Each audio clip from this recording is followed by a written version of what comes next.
पुरंदरदास जी नित्य की भांति सुबह ब्रह्म मुहूर्त में उठे। उन्हें तो कुछ पता ही नहीं था क्या हो गया पंढरपुर में।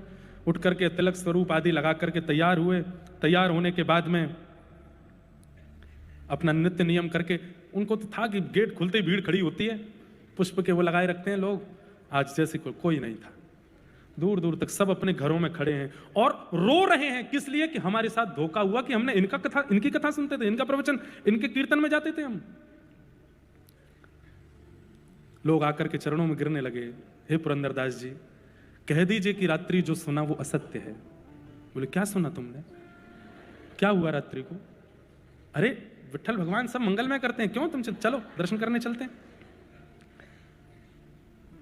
लेकिन अब बात ऐसी है कि लोगों में बात फैली है, लोगों में अपयश हुआ है, लेकिन अभी तक वो अपयश इस स्थिति में नहीं आया कि पुरंदरदास जी को देश निकाला की स्थिति हो जाए।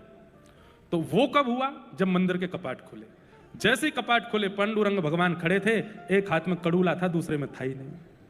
और जब दूसरे में कड़ूला नहीं देखा तो पुजारियों ने हल्ला मचाया। बोले तुरंत पंढरपुर की सारी नाकाबंदी कर दो, बाहर कोई निकलने ना पाए। ठाकुर जी के आभूषण चोरी हुए हैं, ठाकुर जी का एक कड़ूला नहीं है, जांच करो, घर घर में जाकर के ढूंढो किसने करी है ये चोरी।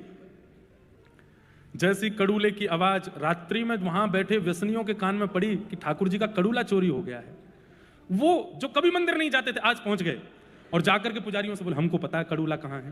बोले कहाँ है? बोले वो वैश्या नाचती है। बोले हाँ उसके पास है। उसके पास? उसने चोरी की? नहीं नहीं नहीं नहीं, चोरी करने वाला तो कोई और है। सुन के पैरों तले जमीन खिसक जाएगी। कौन है? पुरंदरदास। उसी ने आकर के चोरी करी और कल रात को नशे में मदमस्त होकर के बिल्कुल अपने होश व हवास में नहीं था, वहां पर वैश्या का नृत्य देख करके उसके मन में जाने क्या बात आई और जेब से निकाल करके कड़ूला उसी को दे दिया। नहीं मिल जाए अगर वैश्या के पास तो हमारा नाम बदल देना। चलो, पुजारियों के पास और कोई रास्ता तो नहीं था। पुरंदरदास जी अभी निकले ही हैं, घर से आए तो थे नहीं।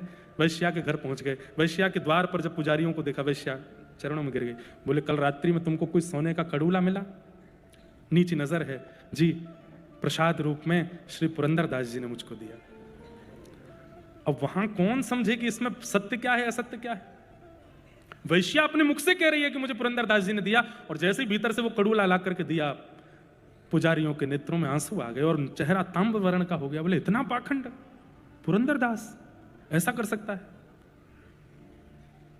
जाकर के कड़ूला धो करके ठाकुर जी को पधरा दिया और कहा आज पुरंदरदास नहीं बचेगा। पुरंदरदास जी जैसे ही मंदिर पहुंचे, द्वार पर ही ब्राह्मणों ने रोक लिया। बोले तुम्हारी इतनी हिम्मत, ऐसा किया तुमने? पुरंदरदास जी बोले मैंने क्या किया मुझे नहीं पता। बोले सुनो, अब ये अपनी सफाई देगा, अपनी अपनी बातें करेगा, उससे पहले ये कुछ कहे हमें सुनना ही नहीं है, बांध दो इसको एक खंबे से।